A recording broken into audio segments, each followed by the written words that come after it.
Сайн байцгаана уу? Та бүхэндээ эрүүл энхийг хүсэн мэдчилж байна. Хэрхэн 100 наслахаар нэвтрүүлэг маань эхэллээ. За өнөөдөр эмч маань тархины фитнес ой тогтоолт анхаарлын дасгалууд гэсэн сэдвээр ярих юм байна. Маш сонирхолтой сэдв байна. За энэ дугаарыг хамтран ажиллагчаар чанартай онцлогоо эрүүл ирээдүй эрт дэлгэрүүлгийн медскан болон манай од мөндрийн маань алтан гишүүд маань оролцож байна. За нэвтрүүлэг НТV болон од мөндөр радио 107 83.3 гэсэн хост төлгөөнөөр та бүхэндээ хүрдэг. За студид медскан эрт дэлгэрүүлгийн төвийн гүйцэтгэх захирал хавдар судлаач эмч Бат Эрдэнэ хөтлөгч орноо яриа ажиллаж байна. Өдрийн мэнд хүргэе эмчээ. За өдрийн мэнд хүргэе. За тэгэхээр өнөөдөр тархины фитнес буюу яг энэ ой тогтоолт анхаарал за мөн мэдрэхүйн гэдэг энэ зүйлүүдийг яаж сайжруулж болдог вэ гэдэг талаас нь ярих гэж байна. За тэгэхээр энэ маш гоё сэдвүүлтэй. Яаж сайжруулж болдог вэ гэхээр сайжирч болдог зүйл байх нь шүү дээ. За энэ дээр эхний нэг ойлголт юу гэдэг вэ гэхээр ой тогтоолтын чадварч байд юм уу анхаарал төвлөрүүлж байд юм уу энэ тархины үйл ажиллагаануудын онцлогуд хүмүүс хвчлэн юм төрөмөл гэж ойлгоод байдаг. Гэтэл яг энэ тархины чадварууд бол ерөөсөө яг 100% олдмол зүйл байдаг. Ерөөсөө эднэр бол ингээд ийм төрөлхийн буюу төрөмөл зүйл байна гэж бол байдаггүй. За тэгэхээр бид нэр хэр ой тогтоолтой байх уу? За мөн анхаарал төвлөрөлт хэр сайн байх уу?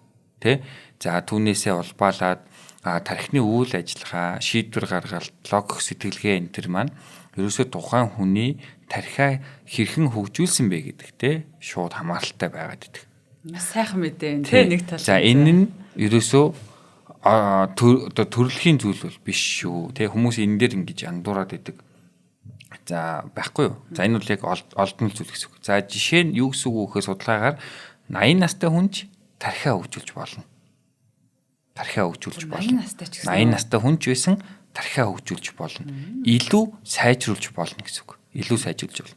За тэгэхээр бидний тархи чи ямар үүрэгтэй юм бэ? Ерөөсөө яг компьютер шүү дээ. Бидний бүх үйл ажиллагааг хариуцж байгаа юм бүтээц байгаа даа тий. За их тархи, бага тархи, завсрын тархи, өнчин тархи, за тэгээд урт утга тархи гэсэн энэ 5 хэсгээс бол бүтээд байгаа шүү дээ. За хамгийн гол нь нөгөө их тархи гэдэг баруун зүүн тал бөмбөлөг бид тархины зураг гэхээр яг тэрийг аягүй сайн мэддэг шүү дээ тий. За энд чи хамгийн гол нь бодол, сэтгэхүй, бодох шийдвэр гаргалт маань яг энд байж идэг.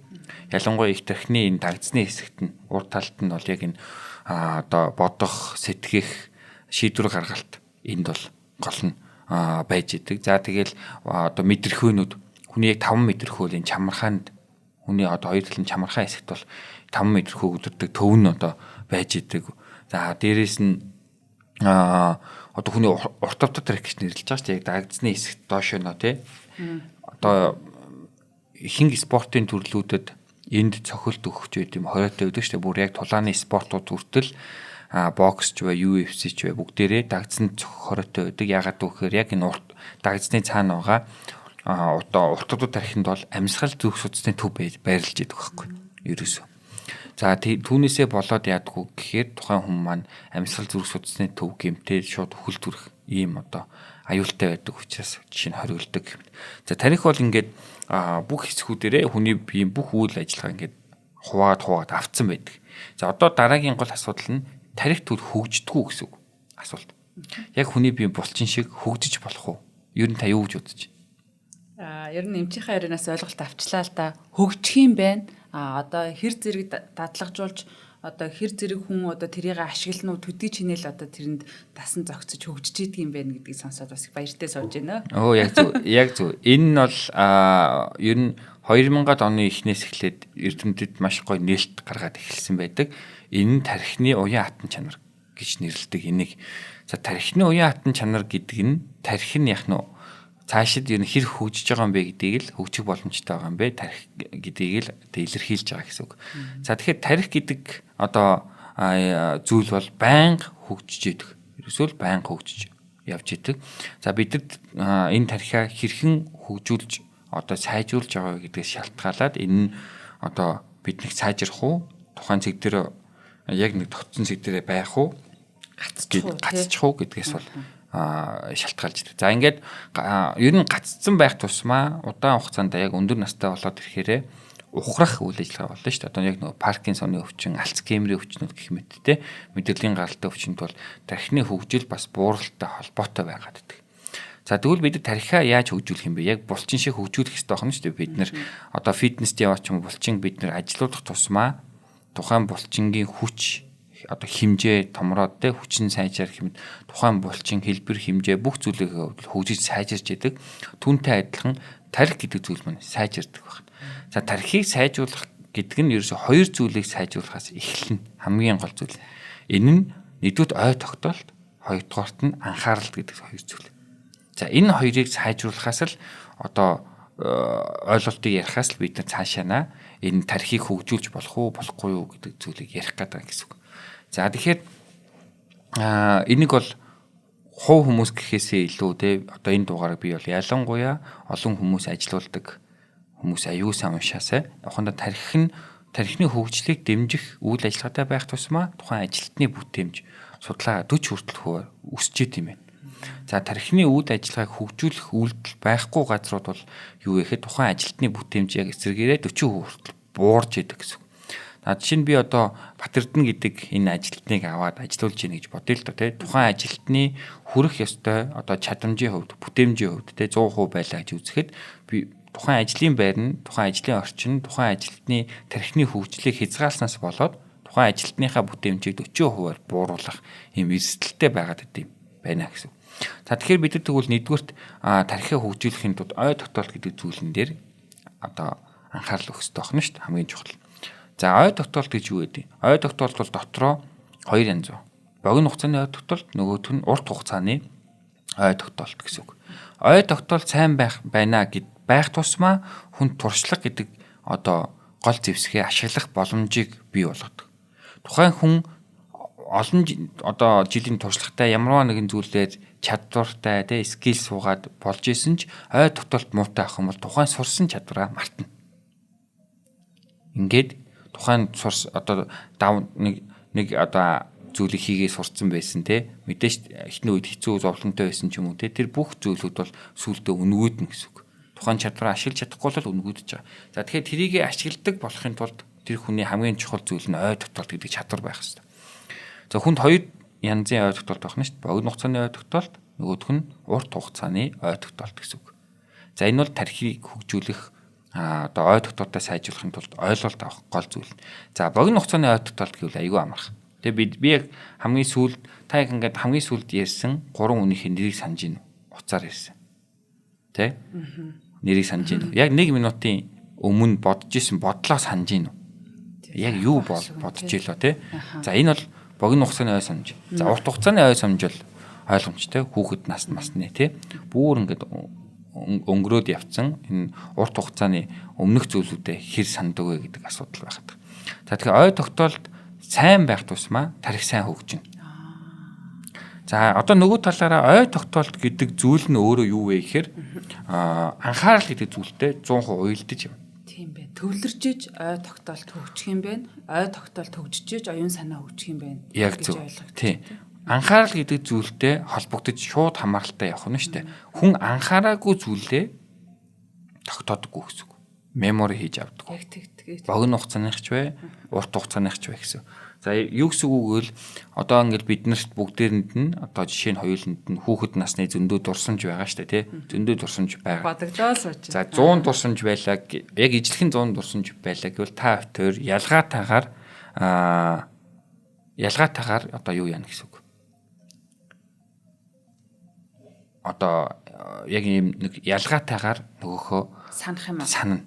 За. Яг одоо санаж эхэлнэ. Энэ нь тухайн зүйлдээ яг тухайн үед хүүхэд насныхаа зүйлд хэр анхаарч ийсэн бэ? Анхаарлын ялгаанаас болж байгаа гэсэн. Та хоёр яг ижил хэмжээнд анхаардаг гэсэн бол яг ижил хэмжээнд ой тогтоолт нь байгаа.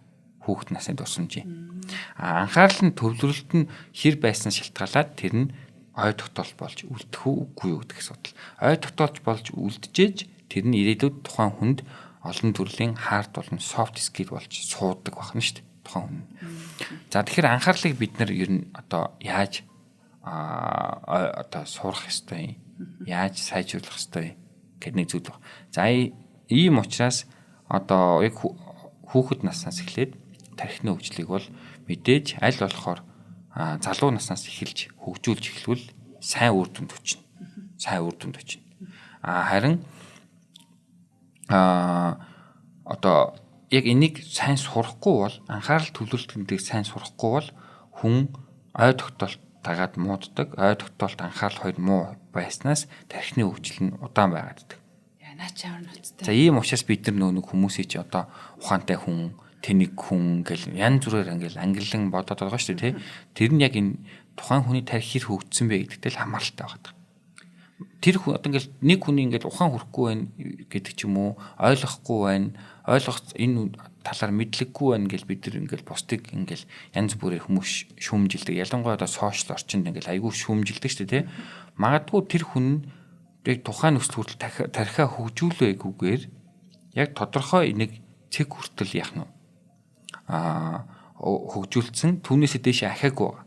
За тийм учраас тэр цэг хүрсэн тэр чадвараараа л тухайн зүйлийг ойлгож авч байгаа, одоо сэтгэж чадж байгаа гэсэн, бодож чадж байгаа. Заарлагдмал хязгаарлагдмал байгаад байгаа. Гэтэл нөгөө харилцагчийнх нь тархины хөгжил нь нөгөө өмнөх ярьсан үнээсээ хамаагүй өндөрт байгаа учраас илүү цар хүрээтэй сэтгэж, тэ, илүү гүн ойлголт авч.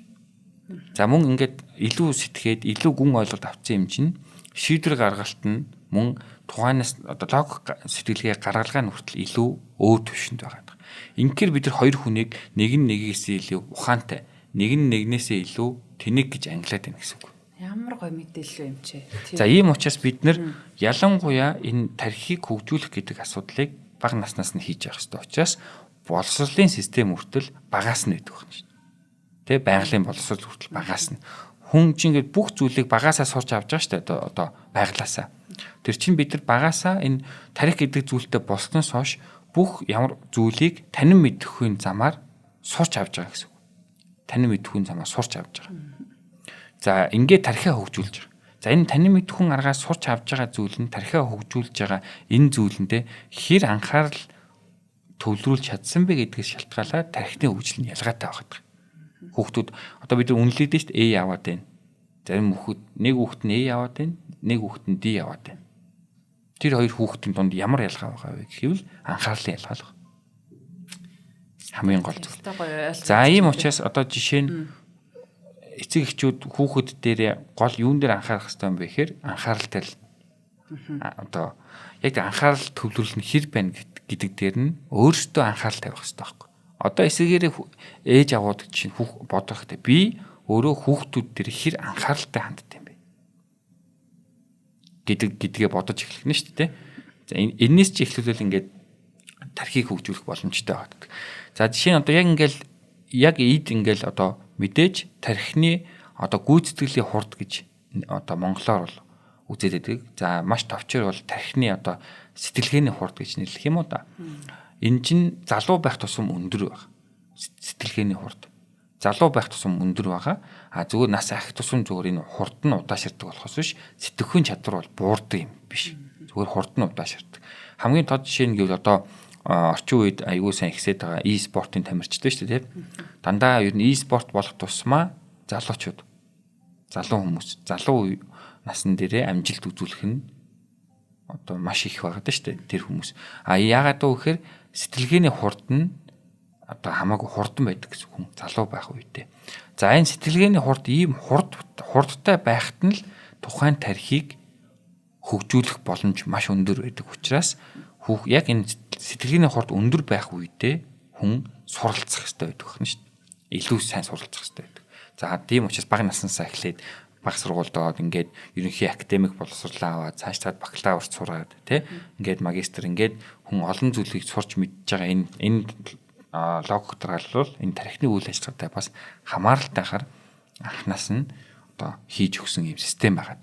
Тэг яг үнэ. Одоо жишээлбэл би одоо үеийнхэндээ харьцахад маш өндөр ой тогтоолтой хүмүүс байдаг те. Нэг нэвтрүүлгийг ингээд зэрэг үзэхэд нэг нь ингээд маш өндөр ойлголт авсан байхад нэг нь юу үзнэж баг ойлгохгүй ч юм уу. Тэгээд за би бол айгүй ой тогтоолт муутай гэж ингээ өөрсдөө ярьдаг.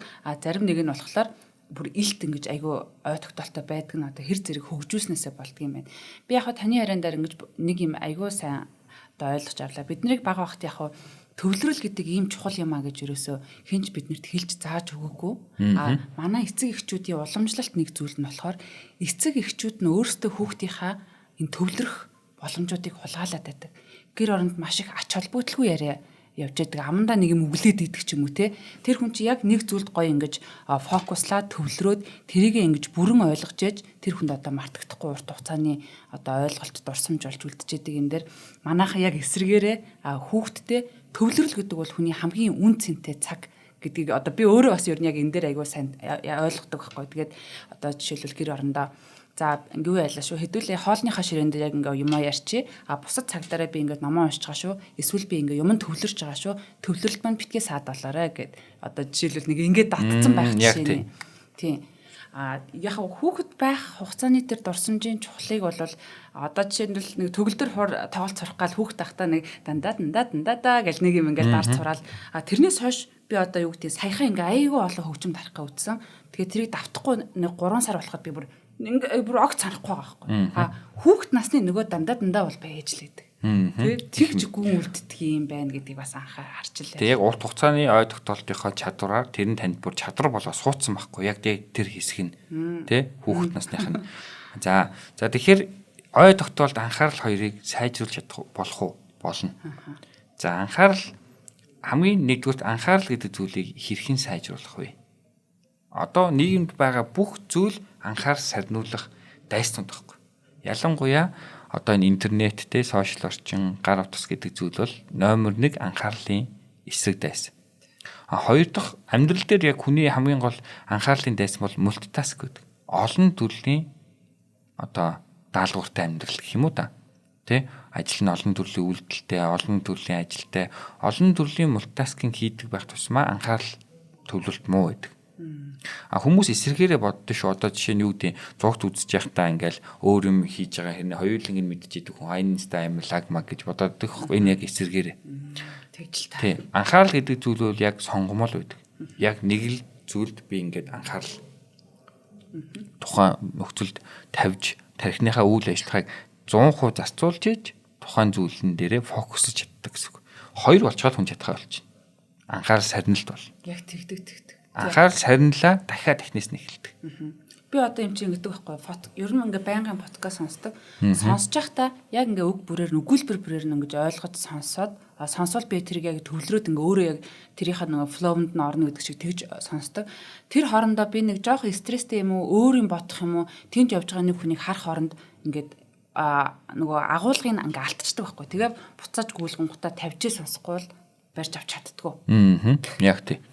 Яг тийм учраас анхаарал гэдэг бол айгүй сайн одоо чухал зүйл байгаад байна. За анхаарлыг яаж сайжруулах вэ? Бүх насныханд ижилхэн. За номер 1 ганц арга байдаг. Америкийн MIT гэх сургуулийн судалгаагаар энийг баталсан байлээ. За энэ юу гэхээр 25 гэдэг арга. За энэ ямарваа нэгэн зүйлд 25 минут фокуслаад 5 минут пауз авах.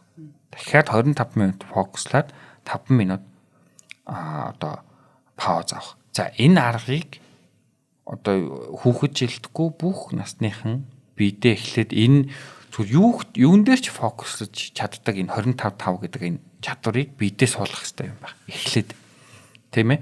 За тэр нь юу гэсэн үг вэ? За би шинэ хэл сурж байна. За энэ аргыг сайжруулахын тулд хамгийн гол арга зам нь шинэ хэл сурах үед юм байна. Ер нь. За энэ шинэ хэл сурах нь энэ анхаарлыг сайжруулахаас гадна анхаарлын сайжирчингууд ой тогтоолт нь сайжраад ой тогтоолт анхаарал ойн сайжрахаар тархины үйл ажиллагаа сайжирд юм байна л да. Ер нь яг түрүүний ярьж байгаа. Бидний тархины фитнест одоо маш эерэг нөлөөтэй. За ер нь ингээд шинэ хэл сурах гэдэг бол энэ тархины фитнесийн номер 1 арга байт юм байна. Гэхдээ энийг яг зөв хийж сурахын тулд одоо энэ фокуслах гэдэг аргыг яг энэ MIT-ийн хийсэн 25 гэдэг аргыг сурах хэрэгтэй хүн эхлээд. Та ямар нэгэн зүйлд яг 25 минут тасралтгүй өөр юунд ч одоо анхаарал сарнихгүйгээр фокус яг 25 минут. 25 минут боллоо шууд заавал паузлах гэдэг. Бүр яг заавал анхаарлаа сарниулах гэдэг өөр зүйл хийж. Яг 5 минут. Буцаад 25 минут яах нь вэ? Нөгөө үргэлжлүүлээд нөгөө одоо жишээ нь хэл сурж яах гэж бодвол яг буцаад 25 минут үг зээжлээд 5 минут шаал өөр юм уцаа авахж жагаад яг 5 минут дууссан дахиад үргэлжлүүлээд 25 минут фокуслаад дахиад 5 минут паузлаад гэх мэтчлэн яг энэ аргаар хэрэглээд ахаар хүний анхаарал төвлөрүүлдэг чадвар сууд юм байна хүн. За энэ анхаарал төвлөрдөг чадварт суучгаараа хүний ер нь бүтээмж түрүүнд хэлсэн энэ бүтээмж сайжруулдаг арга бол 2020 оны Кембриж их сургууль хамгийн сүүлийн судалгаа шүү. Бүтээмж 40% сайжирна. Бүх зүйлэн дээр 40% сайжирна. За ингэхээр нөгөө нэг хэл сурах авьяастай хүн, авьяасгүй хүн гэж хүмүүс манайхан ярьдаг штэ. Энэ сте айгүй хэлний авьяастай гэлтэй. Тэр хэлний авьяастай гэдэг хүн яг үндэ саяны фокуслах чадварыг ингээд байглаасаа сурцсан байхгүй. Яг нэг одоо анхаарал төвлөрүүлдэг чадвартай болцсон. Анхаарал төвлөрүүлдэг чадвартай болоод нэг хэл сураад авсан хүн чинь яг тэр чадвараа ашиглаад өөр хичнээн хэлийг сурах боломжтой болоод байна гэсэн. Ийм учраас нэг хүн чинь олон хэлийг ингээд ямар ч асуудалгүй сураад байгаа. Гэтэл би өөртөө яагаад ч хэл сурдгүй гэх хүмүүс байдаг. Олон сургалтанд явж исэн. За англи хэл сурах гэж оролдож чадаагүй, солонгос хэл сурах гэж оролдож чадаагүй. Би өөртөө хэлэнд авьяасгүй юм байлээ гэх хүмүүс ярьдаг хөөх. Гэтэл тэр хүн бол ерөөсөө анхаарал төвлөрүүлэх чадвар сураагүй байгаа. Хэл сураагүй биш. Юунд ч анхаарч чадахгүй юм ер нь бол тийм яг фокус чадваргүй байна гэсэн үг. Тэ? За ийм анхаарал сарнилт ихтэй яг ингээд анхаарал төвлөрөлтөө менеж хийж буй удирдах чаддаггүй энэ хүмүүс маань ерөнхийдөө яадгүй гэхээр бүтээмж багтаа буюу нөө амьдрал дээр жоохон карьер ажил амьдралын хувьд ингээ амжилтгүй яваад байт. Амжилтгүй яваад байт. Тодорхой ингээд яг энэ фокуслах чадварыг тодорхой хэмжээнд эзэмшснээсээ шалтгаалаад хүн ер нь амжилт гаргах уу гэдэг нь шийдэгддэг гэсэн үг. Яг ижил хэмжээнд фокуслах чадвартай хоёр хүн дээр нөгөө төрөлхийн ялгаа нь гарч ирнэ. Одоо жишээ нь яг энэ нь бол спортоор гард юм байна л да. Мэргэжлийн спортоор одоо яг 100 м-т гүйдэг хоёр хүн байна гэж бодъё те. За жишээ нь би бүр яг бүх юмаа зориулсан одоо 100 м-ийн гүйлтийн одоо тамирчин байна. За Усаан Болт бит хоёр байна гэж бодъё. За Усаан Болт бит хоёрын яг анхаарал төвлөрөлтийн чадвар яг ижлэх тухайн зүйлэн дээр. Гэтэл бит хоёр 100 гүүвэл 1000 гүйсэн ч Усаан Болт хол илүүрхэн. Яагаад вэ гэвэл нөгөө одоо энэс гадна бит хоёрын нөгөө биологийн өгөгдөл гэл олон зүйл байгаа даа шүү дээ. Яг энийг авьяас гэж нэрлэдэг. Хамгийн гол зүйл. За ийм учраас жишээ нь одоо ажил дээр, амьдрал дээр ингээд олон зүйл дээр нөгөө амжилт гаргамаар байна хүмүүстэй ингээд сайжирмаар байна. Одоо ингээд маш их ингээд одоо сүүлийн үед бол подкаст үздэг хүмүүс их болцсон байна тий. За ном уншдаг хүмүүс бас их байна. Одоо яаж одоо ингээд хувь хүнээ өөрчлөх үү, одоо хөгжүүлэх үү гэл маш их зүйлүүд одоо уншдаг байна л та. Тэрний оронд ерөөсөө эзэмтэд юу зөвлөд байгаа вэхээр энэ анхаарал төвлөрөх чадвараа сайжруулж байгаа. За та яг фокуслах чадвартай болчлоо. Фокуслах чадвартай болчхоор таны ой тогтоол сайжраад. Богино хугацааны ч вэ, урт хугацааны ч вэ адилхан. Ой тогтоолт нь сайжраад ирэнгүүт таны тархинд чинь энэ хоёр зүйл нь фитнес болж ирж чинь таны тархи хөгжиж чинь гэсэн. Таны тархи хөгжснөөр нөгөө эхний жишээн дээр ярьсандээ таны сэтгэхүйн цар хүрээ томорно. Юмыг илүү гүн ойлгодог болно. За энэ хоёр нь сайжирснаар та илүү сайн зөв шийдвэр гаргадаг болно. Гаргалгаа гаргадаг болно. Арга хэмжээ авдаг болно гэсэн үг. Чадварын хувьд. За энэ нь яг эдгэр нь ингээд сайжрангууд хүн ажил дээр, амьдрал дээр ингээд амжилтанд хүрээд эхэлт юм байна. Энэ амжилтанд хүрээд эхэлж байгаа одоо жишээ нь хамгийн наазах нь өглөө болон яг нэг тодорхой цагтаа сэрдэг болдог ч юм уу те. Өөрийгөө ялан дээр энэ чинь жижигхэн айгүй том амжилт тахгүй те. Ийм амжилтанд хүрээд эхлэхээр энэ гарч байгаа үр дүнг нь бүтээмж гэж нэрлэдэг. Тэгэхээр энэ гарч байгаа үр дүнг хамгийн магадгүй 40% өсгөх боломж нь анхаарлаас эхэлдэг байна шүү дээ. За тэгэхээр ерөөсөө ихэнх одоо энэ нийгэмдэр байгаа одоо ингээд болохгүй байна, бүтэхгүй байна гэдэг хүмүүсийн одоо магадгүй судлаад үзэх юм бол анхаарал дутмагшилтай байгаад байна гэсэн. Анхаарал дутмагшилтай байна. Яг нэг тодорхой зүйлд 25 минут ямар ч асуудалгүй 25 минут фокуслаад тэнцэнээсээ шууд гараад 5 минут шал өөр юм анхаарлаа сарниулцсан хэрнээ буцаад шууд яг өмнөх шигээ 25 минут тэр зүйлдээ 100% фокус чаддаг. Энэ чадварыг эзэмших нь хамгийн чухал. За энийг яаж эзэмших вэ гэхээр сонсож байгаа хүмүүстэй харин зөвлөгөө өгөхөд хамгийн гол зүйл нь хэл сурах байт юм. Хэл сурах. За ямар ч хэлийг сурах номер 1 зүйл юу гэхээр үг цээжлэх. Дүрм биш те. За тэгэхээр төвлөрч хэрэглэхээс өөр ямар ч арга байхгүй. За ийм учраас та анхаарал гэдэг зүйлээ сайжруулахын тулд яг 25 гэдэг чадварыг эзэмшихийн тулд ямар аргаар эзэмших вэ? Хэл сурах гэдэг аргаар эзэмших ёстой. Тэрийг яаж сурах вэ гэхээр үг зээжлэн. Яг 25 минут үг зээжл. Тасралтгүй. 25 минут дууслаа шууд 5 минут шал өөр юм хий. Тэ? За үргэлжлээд шууд дахиад 25 минут суугаад явах нь. Үг зээжлэн. За энийг ингээд өдөр болгон тогтмол хийснээр таны анхаарал төвлөрөх чадвар эс дэвшлээд ой тогтоол сайжаад тархины үйл ажиллагаа аягүй сайжирдаг. Байх нь ш. Энийг хүн шууд өөр дээрээ мэдэрч эхэлдэг. Яг энэ чадварыг сайжруулж авснаар аягүй сайн мэдэрч эхэлдэг юм судалгаа. За тэгэнгүүт одоо яг энэ чадварыг ингээд цаашлаад энэ тархины фитнес болж хүрээд байна гэсэн үг тийм. За энэ чадвар ингээд бүр сайжирсан бүр ингээд одоо аягүй сайжирсан хүмүүс маань нөгөө жинхнээсээ одоо эхнийхтэр нь хориглоод байгаа мультитаскинг гэдэг ажил энэ анхаарал төвлөрөх гэдэг чадварыг бүр амар дээд түвшинд сурцсан хүн болохоор эсвэргээрээ мультитаскингийг 100% хийж чаддаг. Тэгээ олон ажлыг ямар ч асуудалгүй хийж чаддаг ийм одоо хүмүүс нь мультитаскинг хийж чаддаг хүмүүс гэсэн.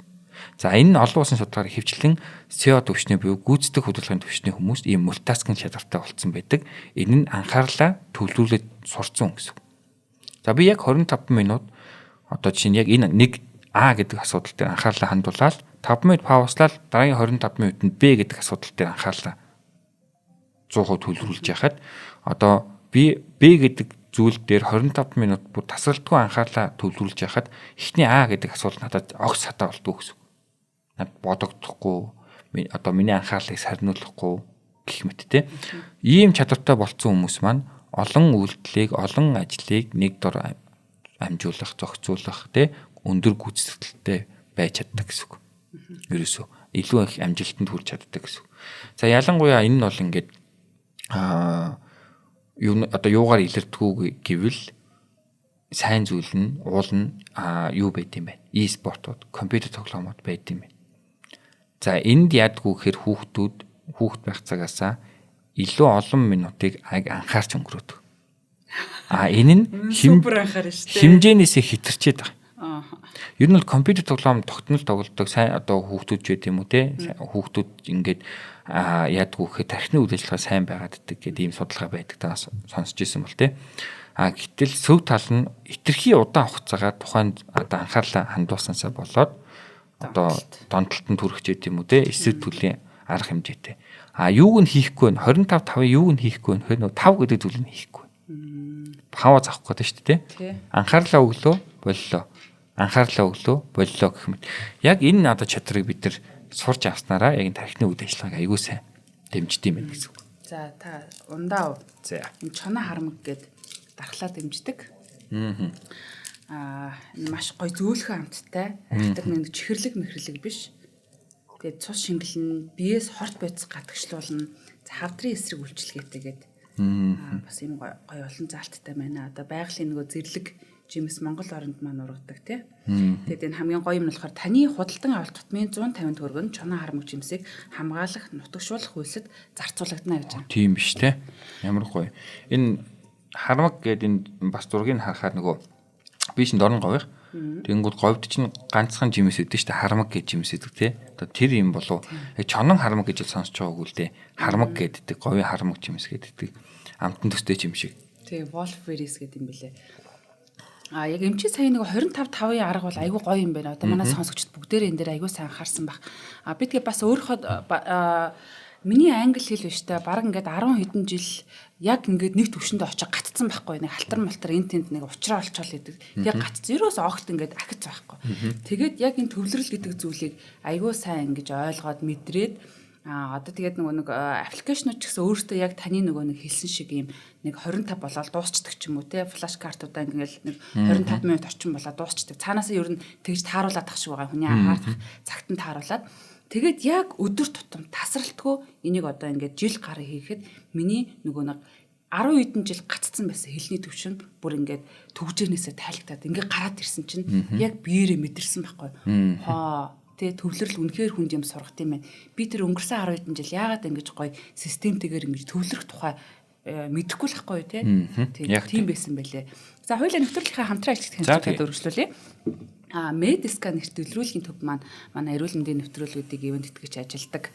Тэгээ Медискан дээр манай од мөндрийнхөө очлоо. Тэгээ үнэхээр гоё цэвэрхэн сайхан орчинтой үйлчлэгээтэй. За яг үйлчлэгээ нь тийм байдаг юм байж те. Үр дүн хэрвээ хэр зэрэг шаардлах бай, технологи нь ямар вэ? За технологийн хувьас нь бас танилцуулчихгүй те. За тэгээ Медискан манай илрүүлгийн төв. За онцлогооны төв гэж ойлгож болно. За манайх бол технологийн хувьд бол 9 төрлийн тоног төхөөрөмжүүд байгаа. За нэгдүгürt бол MRI тоног төхөөрөмж, соронзон резонанс томограф гэсэн үг. За MRI-га зураг авна гэдэг манайхан бол их мэдэндээ MRI зураг гэлтэй. За 1.5 Теслатай Монголд уусаад нийтлэн 1.5 Теслатай юм MRI аппарат байгаа. За яг 1.5 Теслатай Японы Hitachi брендийн одоо MRI байгаа. За хоёр дахь нь бол компьютер томограф. За United Imaging гэдэг одоо хятадын бол үндэсний үйлдвэрлэлийн дэлхийд бүр топ 3-таа ордог. United Imaging гэдэг сүүлийн 5 жил бол яг энэ эмнэлгийн тоног төхөөрөмжийн зах зээл дээр бүр толгой зөхөж гарч ирж байгаа.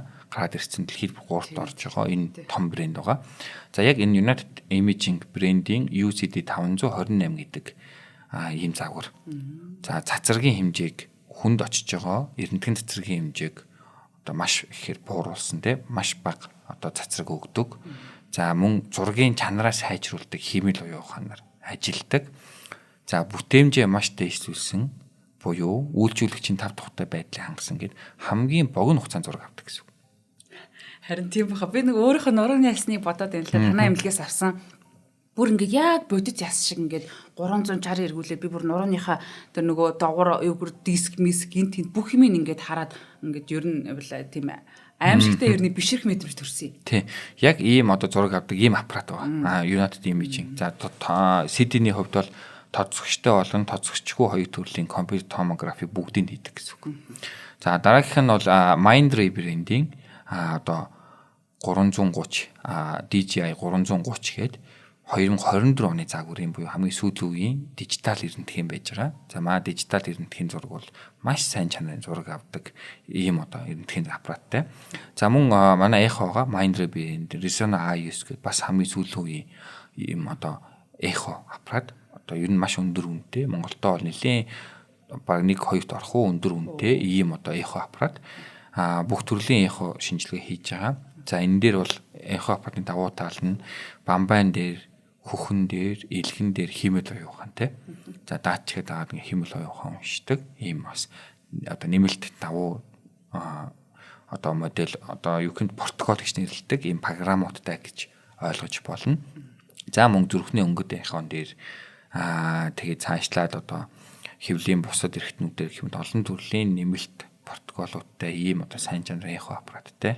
За түүнээс цаашлаад нүдний үзлэг гэвэл манай дээр яг бүрэн одоо хийж байгаа бүрэн одоо ямар ч асуудалгүй ингээд хийж байгаа тий нүдний үзлийг Biomexcof ашиглаад бол хийж байгаа. Японы яг брэнд нь юу лээ таача би яг одоо брэнд матчлаа. Яг энэ нүдний одоо Biomexcof дурангаар бол шинжилгээг нь хийж байгаа юм. Технологийн хувьд бол манайх бол бүх төрлийн ийм одоо сайн технологи ашиглаж бол шинжилгээг хийдэг. Энэ үр дүнг бол маш сайн дэлгэрэнгүй гаргаж өгдөг. За ийм учраас манайд бол одоо манай од мөндрийнхэн ч орсон өөр зөндөө ч хүмүүс орсон тий. За дээрээс манай алтан гişүүд хүртэл зөндөө хүмүүс ингээд гэр бүлээрээ орсон. За манайд орсон үр дүн маш эерэг сэтгэл ханамжтай байдаг. Одоо айгүй гоё шинжилгээнд орлоо. Бүх юма маш дэлгэрэнгүй мэдэж авлаа тий. Хамгийн боломжийн үнээр хамгийн сайн шинжилгээг танаа дээр хийлгэлээ гэх мэт хийдэг. За мөн хавдар судлалын үндэсний төв, халдвар төвчин судлалын үндэсний төв гэх мэт улсын эмнэлгүүдээс онц татварлах зорилгоор маа зөндөө шинжилгээ ирдэг. Бид нар бүгдийг хийж гүйцэтгээд явуулдаг ийм одоо сайн онцлогын төв байгаа. За бие онцлуулах ер нь ямар нэгэн өвчин эмгэг үед хамгийн гол урьдчилан сэргийлт юу гэхээр онцлогоо илэрхийл байдаг. Энийг хүмүүс аягүй сайн ойлгож байгаа. Та онцлогоо илэрхийлэх юм бол зөв шийдвэр төрнө, эмчилгээ одоо сайн хийж чадна, эрт хийж чадна гэсэн үг байна шүү дээ. Тийм учраас онцлогоо гэдэг зүйлийг бол нэг тавьж явах хэрэгтэй. За ийм учраас манай ураа бол чанартай онцлогоо эрүүл ирээдүй гэж байдаг. Манай Медисканд бол хандаж онцлогоонд ороорой гэж зөвлөмөр байгаа. За манай яаж хандах уу гэвэл утасны дугаар нь 77 77 22 21. За манай вебсайт Medscan Cigman гэдэг манай вебсайт байгаа. Мөн Facebook дээр Medscan гэдэг манай хуудас байгаа. Дамжуулаад та бүхэн бүх мэдээлүүдээ авах боломжтой байна. За баярлалаа.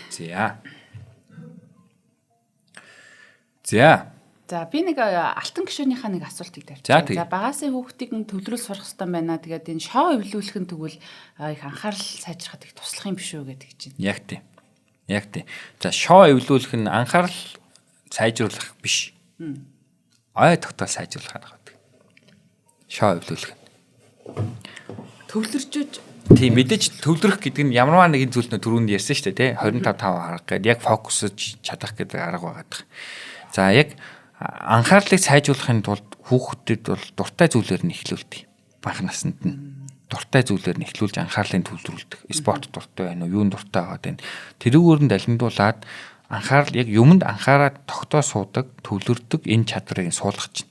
Ийм чадвартай болцсон хүүхэд бол юуг ч сурна. За энэ хичээлийг сур гэвэл. За ингээд огт мэдэхгүй математикийн тэр үг суугаад ингээд сууж хийж фокуссаар агаад анхаарал хандуулсаар агаад түүнийгээ мэддэг болдог, чаддаг болдог юм онцлогтой байгаа. Ой тогтоол сайжруулдаг тустай аргууд байгаа. За энэ яг шооны арга байна. Энэ бол ой тогтоолтыг сайжруулах тухай хүүхдийн ойг сайжруулдаг. Амар сайн фокуслж анхааралдаг хэрнээ урт хугацааны ой санаж жоохон муутгаад байдаг тал бас байдаг. Богино хугацаанд айгуу сайн сандждаг. За жишээ нь яадгүй гэхээр энэ бага насны гэхээсээ илүү оюутан хүүхдэд их хөвчлэн илэрдэг юм шинж тэмдэг юм байна л да. Шалгалтынхаа өмнө л уншил орчдөг. Богино хугацааны ой санаж сайтай. Тэ? Яг шалгалтын өмнө л маш богино хугацаанд анхаарлаа төвлөрүүлж хагаад яг тэр зүйлдээ анхаарж хагаад яг нь тухайн одоо тестийг ч юм уу те чэйжилждэг, ойндоо оруулцдаг, ингээд шалгалтаа өгчдөг. Шалгалт дуусаад тэр бүх зүйл яг нь тухайн хүүхдийн ой санамжаас гараа авчдаг. Богино хугацааны ой санамжийн сул тал нь энэ. Тухайн хүнд яг нь мэдлэг чадвар мэдрэхүү дурсамж болж үлддэггүй байна шүү дээ. Богино хугацааны ой санамж. Урт хугацааны ой санамж бол яадгүй гэхээр тухайн хүнд яг юу болж очиод байгаа юм бэ? Дурсамж болж очиж байгаа, чадвар болж очиж байгаа, туршлага болж очиж байгаа, тийм мэдлэг болж очиж байгаа байна. Урт хугацааны ой санамж. За урт хугацааны ой санамжийг сайжруулахын тулд одоо хамгийн гол нь нөгөө манай оюун ухааны академиуд хийгээд идэг шиг тийм нөгөө хөдөр цээжилдэг, шоо цээжилдэг, тийм за тооноо цээжилдэг. Яг дэлгэсэн дээр маш богино хугацаанд одоо 10 шиг тоо тавиад аваад хэдийн цээжилсэн бай гэх мэт. Энэ аргууд нь тухайн хүний урт хугацааны ой санамжийг сайжруулдаг, ийм чадвар суулгадаг гэсэн үг. Урт хугацааны ой санамж яас одоо сайжирд юм бэхээр яг үнэндээ богино хугацааны ой санамжаа мартахгүй байж чаддаг л болно гэсэн үг. Богино хугацааны ой санамжаа мартахгүй байж чаддаг. За жишээ нь би яг нэг удаа шинэ мэдээллийг олж аваад уншицсан тий. Уншаа ойлгоцсон. Тэрийгэ маргааш нь санахгүй байна. Мартцсан. Энэ нь надад яах нь вэ гэхээр туршлага болон чадвар болж ирэхгүй байна гэсэн үг. Ирэхгүй байна. Манайх монголчуудын хэлдэг чинь яс махандаа шингэтэл гэдэг байгаа чинь урт хугацааны ой санамжийг хэлээд байна гэсэн үг. За үйл болохоор ингээл одоо малчаа арт түмэн ингээл өвсөө бэлддэг, ингэдэг тэгдэг гэл одоо зөндөө юмудаа бэлдээд байгаа шүү дээ. Энэ нь яг үндэ олон жилийн урт хугацааны ой санамж үлдсэн байхад тэр хүнд туршлага болоод мэдлэг чадвар болоод хоримлогдсон байхад гэсэн үг. Гэтэл тэр хүн магадгүй одоо ачаасаа муу утас оролддог гэж болно шүү дээ. Одоо яг гар утасаа сайн эзэмшиж чадахгүй ч гэдэг юм уу тий. За энэ юунаас болоод байна гэхээр богино хугацааны ой санамжаар. За та яг энийг ингэдэж шүү гэх нь за гэжэл тэрийг дараа нь хийж чаддаг. Настай хүмүүс маань тий. Энэ тэр богино хугацааны ой санамж нь урт хугацааны ой санамж болж шилжихгүй байна гэсэн үг. Энийг яаж шилжүүлдэг аргууд юм бэ гэхээр яг ялангуяа багаас нь яг юм харааны ой тогтолтоороо олон төрлийн өөр зүйл цээждэг гэсэн утга байхгүй. Хөзөр цээжилж болно, шоо цээжилж болно, тоонууд цээжилж болно гэх мэт. За ийм одоо байдаг учраас яадгүй гэхээр математикийн шинжилгээ ухаан өөрөө тархины фитнесийн номер 1 зүйл үүдэг. Ер нь хүрдээ цээжлэл эхлэн шүү дээ. Хүрдээ цээжлэл эхлэн шүү дээ. Тоо цээжлэн. За тэгэхээр тоо гэдэг тоотой шинжилгээ ухаан өөрөө энэ тархины фитнесийг тархийг хөгжүүлдэг номер 1 одоо арга хэрэглэгдэх хүн болж өгд юм байна Ер нь. Ягаад тэгэхээр тоож ажиллана гэдэг нь өөрөө энэ анхаарлыг сайжруулахаас гадна утга хугацааны ой тогтоолтыг аюул сайжруулдаг энэ зүйл байх гэдэг шүү дээ. Хөдөр цээжилсэн ч, шоо цээжилсэн ч, одоо тоонууд цээжилсэн ч яг үндэ энэ тоог цээжлээд байгаа хүн. Үүнээсээ болоод тарих хөгждөг, ой тогтоол сайжирдаг гэсэн үг.